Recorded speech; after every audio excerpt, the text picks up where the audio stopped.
Hello? Hey. Okay. Sorry, I just came upstairs to my room. So, give me 1 second. I'm trying to get organized here. Okay. Are you there? Yeah. Okay, so, can we restart this conversation? Yes. Are you in a better mood? Yes. Okay. Thank you for calling me back, and I apologize for raising my voice. Apology accepted, but I understand why you raised your voice, so I don't want you to think that I'm trying to get organized here on my laptop. I don't want you to think that I'm just, I didn't understand, because I do. But I'm sorry that I didn't call you back quicker. We have a full day tomorrow with very key events and situations, and I had to type up some stuff, and it was I had to get it approved, and so it was just a little bit longer.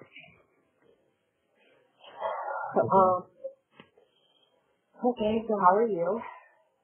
I'm doing pretty well. Yeah?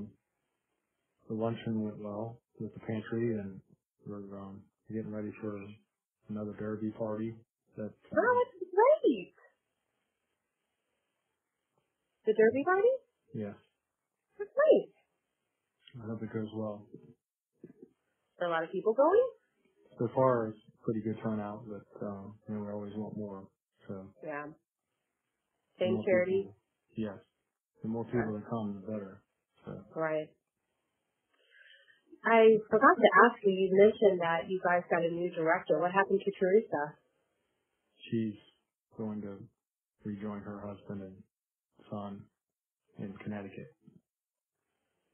Okay. He took a job at a larger aquarium. Mm-hmm.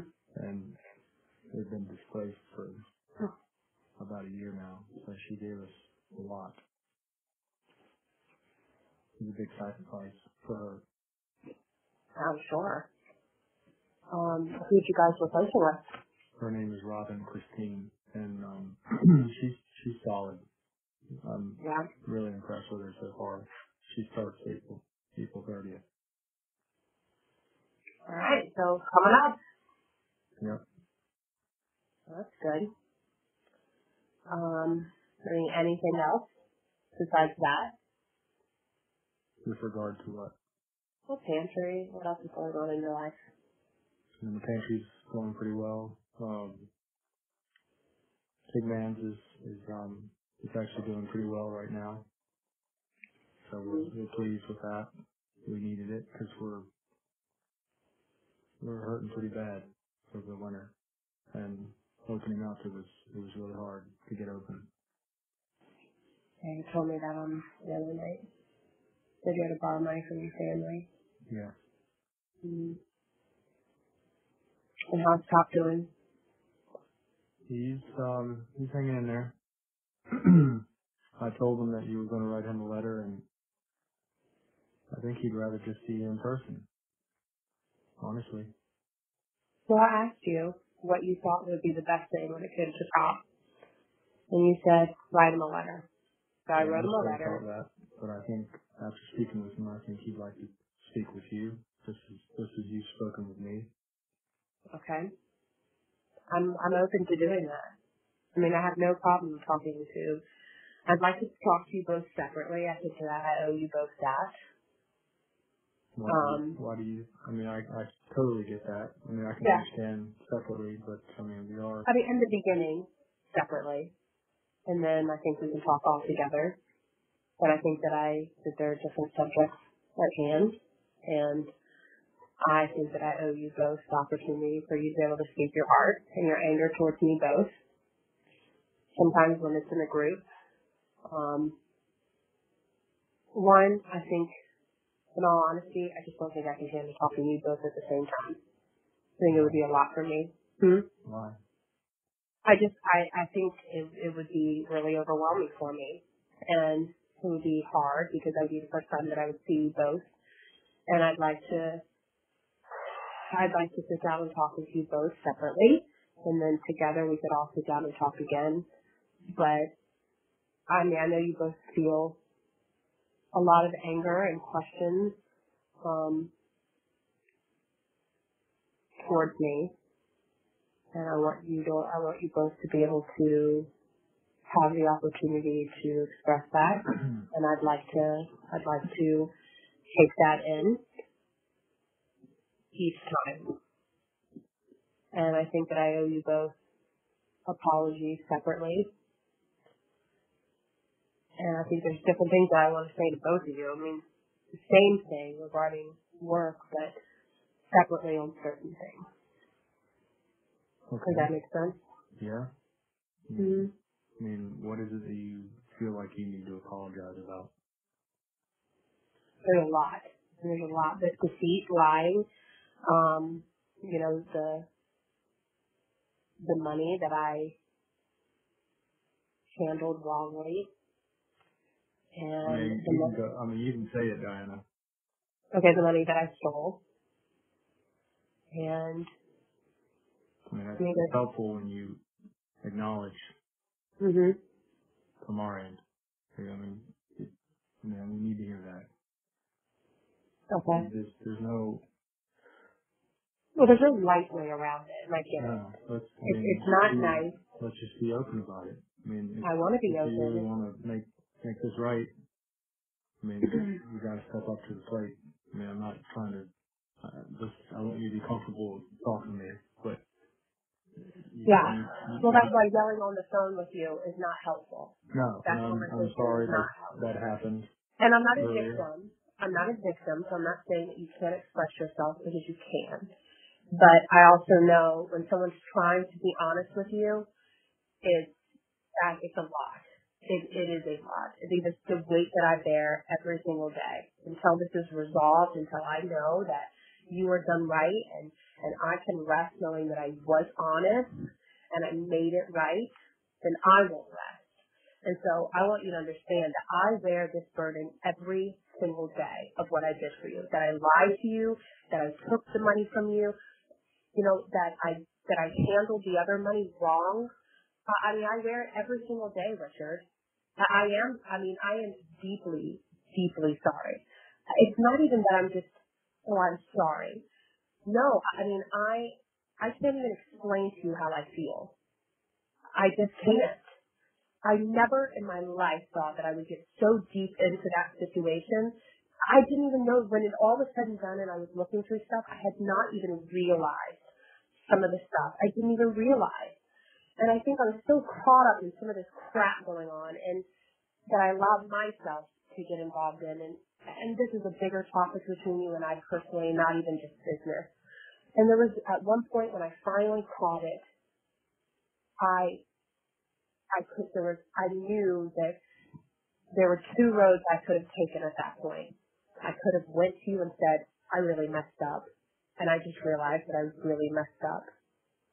But I couldn't. I was so prideful. I was so scared. I was so ashamed and I couldn't face you. I couldn't and talk either. And I was just floundering. And I was, huh?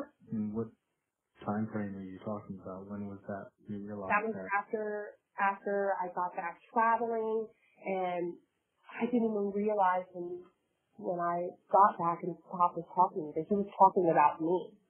I hadn't even put all of it together. I knew some things that I had done, and I just didn't realize the extent of some of the. A lot of some of this stuff is true, by the way. I know you may not think that, but some of the stuff with credit card and things being charged, I don't get the statement, so I didn't realize that was happening in a sense. Some of the auto payments that were happening, I didn't realize some of that was happening, and that was massive neglect on my part. Yes, and I'm going to pay that back, regardless if I didn't realize it. I'm going to pay it back. But some of that stuff I did not. It wasn't a purposeful thing to do. It was supposed to be a one-time charge. It was supposed to be, but that was extremely neglectful on my part. I was not managing it well. Let's talk about something that wasn't neglectful, in my opinion. Actually, not really opinion, it's fact. Right from the get-go, we paid for your website through the Chartreuse Moose, and I have all the emails. Like, you stole from us. It started then. That started a precedent. And, Right. what do you have to say about that? I think I justified that I was not going to charge for certain things that I was going to do. And so I don't really know what was going through my brain at that time, Richard. I think I justified it as like, all right, well, I'm not going to charge for this and this, and I'm about to hire them to do this, and so I'm going to knock off, $500 to $600 off of what they're charged, and they won't get charged for that. I'll do it at my cost. But looking at it now, don't you view that as stealing? Yeah, absolutely. I'm just thinking off the top of my head. What about, the one that's blatant is the GoDaddy one. We had a GoDaddy account, Diana, and all that stuff is yours. We Social, all those email addresses, all those URLs, that was your account, and you stole. Yeah. What do you have to say about that? Well, there's two things on that account. Yeah, you're right. I did. But looking back, to do it though. Like, what was your motivation? When I set it up, it was going to be going through your analytics that were going to go through there, and I was going to handle until it got way bigger than it was. And I justified, okay, well then their credit card will be on there, but it will only be charged by certain things, and it'll cover my costs. But I don't really have an explanation for that. I did that.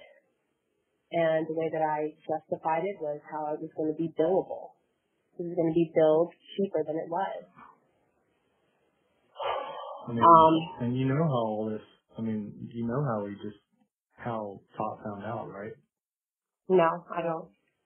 What set the whole thing off is when we're traveling in Italy or wherever in Europe, and you took an Uber and you put our credit card in your Uber account. We have documentation from Uber saying that it was your account. It wasn't, you weren't taking it from ours. It was your account, and you used our credit card to put it on your Uber account. And when I saw that, I just realized that, we had been duped. And, I don't even know what to say about that. I just couldn't believe it. Well, I know what to say about it. I know what I did on there. I saved on my card, and I completely used that one because that was what was saved on my iPhone. And I used come on, Diana. We have the documentation from Uber. Maybe. I knew what I did. I knew exactly what I did. So I'm not saying that I didn't know what I did, but that was what was saved on my phone, and that's what I used. When I went to load it up, I used save password. I knew what I did. I'm not saying that I didn't know it was yours. I knew that was the one that was saved on my phone, and that's the one that I used.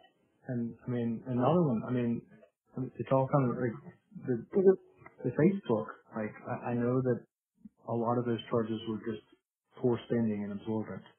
You were just boosting all this to really get these likes. And I get that. I get that you were trying. But then to market for Tri-State Leasing, that was deliberate. There's no question. You can't just store a credit card over all those accounts. We double checked that. Well, actually, so this is what I did. You can only put one credit card in when you're doing those types of accounts. You can only do one on an app account, and everything was on my app account because going back and forth is very difficult to do. And so when I would do those things and I would boost it and it was all on yours. And so, yes, you're right. That's exactly what did happen. I didn't realize that at first, the first few times, because when I was doing it on their account, I assumed that it was coming from their ads account. but because I was the admin, it was coming from my Axe account. And I didn't catch that for a long time. And then when I did finally catch it, I had realized it, and I was in deep in that, and I was too nervous to say something. I didn't want you guys to think that I was mishandling what I did, that I really didn't. And I thought, okay, I'm going to make this right. I'm going to tally it up at the end of the year, and I'm going to tell them that this is the left on my part, and I owe you this. But that's not what happened. And all of it spiraled at one point, and I wasn't able to get enough time to be able to sit down and do it. Because at that point, it was already, right, yeah. it had already been exposed, you know. So you wouldn't have been as gracious at that point to say, okay, I did it. Versus if I would have just, when I called it before I had left, it would have been an easier thing to confess than that, you know. Yeah. So I hope that explains it a little bit. Yeah. That wasn't something that I intentionally did. I honestly didn't recognize them actually until I got an email. And they said, hey, by the way, how much do we owe you for these because we've never been charged? And that was my first thing of, what do you mean they've never been charged? And then I went on there and realized they only store one credit card. And so that's the God's honest truth, Richard. I should have come to you as soon as I discovered it, but I didn't. And by that time, it was kind of too late because the whistle had already been blown, and it was just kind of things stacking up. Okay. Thank you for that. No, you're welcome. And, I mean, I guess the thing that's really causing us a lot of trouble right now, Diane, is our website. You know, we've been blacklisted a couple times. We've had multiple hacks, and we're just wondering, like, what's up with these emails that you took, and what's up with whatever's going on right now. We feel it's a direct result of whatever you did. Okay, what do you mean by blacklisted? What? We were unable to send emails to certain addresses, and it's considered a blacklist that has to do something with Google and iMaps or something like that. And okay, that's weird. That's the first time I've heard of that, so. We're just wondering, I mean, those emails that you have, I mean, what's going on with that? Does that have anything to do with the emails that were collected on, like, the Constant Contact or the Campaign Monitor? Like, yeah. Well, you have access to that. I mean, I had changed the passwords to that. So, I mean, it's all been sitting there waiting for you guys. I haven't done anything with it. I'm not doing any marketing at all. I'm strictly working for the government and working on a campaign. I mean, I'm not doing marketing at all. And so the list is sitting there in constant contact. As for blacklisted, I'm still confused about what you mean by that. I mean, I don't know exactly the details of that, but we got it fixed. Blacklist, yeah. We got it fixed, but we were having trouble sending emails out. They were coming back because for a security reason of some sort. And okay. That doesn't mean you're blacklisted. That means that the consumer, that means the consumer, whomever gave you that email, has a block on their current email. And you could set this up for yourself. They don't accept emails from solicitors, anything that's not approved on their email. It gets bounced back. And this also could mean a few other things too. It could mean that email isn't valid anymore. And so what email list are you talking about? Because I never gave you guys the email list. I'm talking about the ones that were gathered from people coming to our website. Right. Can we get access to that? Yeah, what I can do is I can literally export all of the emails that were on Constant Contact and Campaign Monitor. I can export them all into a file and give it to you guys. And that is up to date, every email that's on there. Okay. So that's fine. You can have access to those, and it'll be on an Excel document. So yeah, that's very easy to do. I actually could hold on. I'm downloading these. things for you right now, but let me check while I'm on the phone with you so that I don't forget. So I'm going to go into Campaign Monitor, and I'm going to export this. So give me 1 second. And I appreciate that we can have this conversation because it makes me feel more comfortable meeting with you, that you're willing to be open with me right now, because after not being able to receive that tape that you promised in the mail, that really got my hopes down, and I'm very disappointed in the fact that you reached out to me and I didn't see results. And I appreciate you having this conversation. Well, I apologize. I wasn't intentionally not doing that, Richard, trying to follow through with you. And nothing that I say really actually holds much weight. And so I'm going to stop apologizing because I just don't feel like that it holds much weight. I think that actions speak a lot louder than words, especially in this situation. And so I meant what I said to you that other day when I said I look forward to earning your respect again and earning your trust. I mean, I know things will never be like they were, and that's okay. But I look forward to proving you wrong. How do you feel like you could best do that? I think that my word, everything that I say that I'm going to do, I will do it. And I know that we didn't get off with a good start with these videos, and I know that that's no excuse to my action, but I also want you to understand something when I say this. My life is insane right now, and that's no excuse. It's no excuse at all. But my life is I have no time, period, no spare time. I mean, I'm up at 11:17 talking to you, downloading pictures, creating stuff, prepping legislation that needs to be submitted for a bill. I mean, I don't stop, and it's okay. I love it. But how am I going to earn your trust? I'm going to do my damnedest of whatever word I say that I do, and to be as honest as I absolutely possibly can. And I've been walking in honesty ever since this situation. I promise you, I feel like the Lord has saved me. And I say that with not any weird. I hope you don't take that weird, but I really honestly hit a sense of low in my heart, in my life, that I never felt in my life. I felt awful. Every single day I don't feel good. I don't feel good in my soul, and I know that the Lord has forgiven me because I know what I've done is wrong. But I know that there's still a weight that I carry. It's because it hasn't been resolved.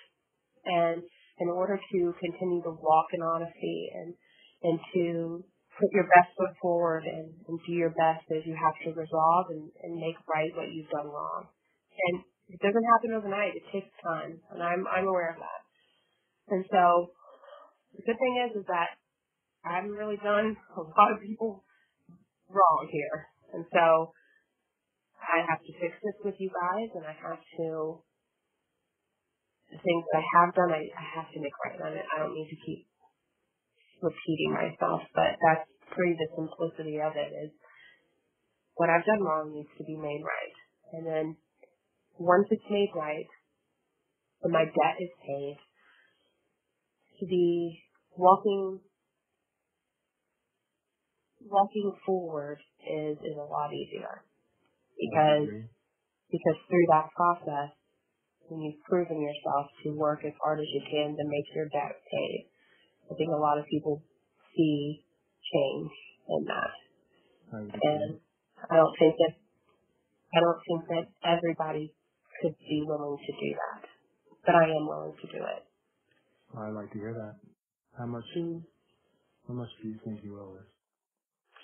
Well, that's what I need to sit down with you guys collectively, because I know that there are some things that you got reimbursed back for, so I want to make sure that I don't double pay on that. There's a few things that I think that were correct, and so I want to make sure that they are, and I think once we go through those together and say this, and this, then whatever that amount is, and then we'll figure out the timeline of what it will take me to pay that. Like I said, I could write you a check tomorrow for $20,000-$30,000, but the reality is I can't. That would wipe me out, and I have to be able to survive, and as much as I know that you guys do too. And so we can try to work out a payment schedule that I would pay you guys on a basis until that debt is cleared. And if that includes interest, then we can talk about that too. But how much money do you think you stole, Diana? I seriously don't. I had that list, and you said on that list it was $30,000. Am I right? It's pretty close, but Yeah.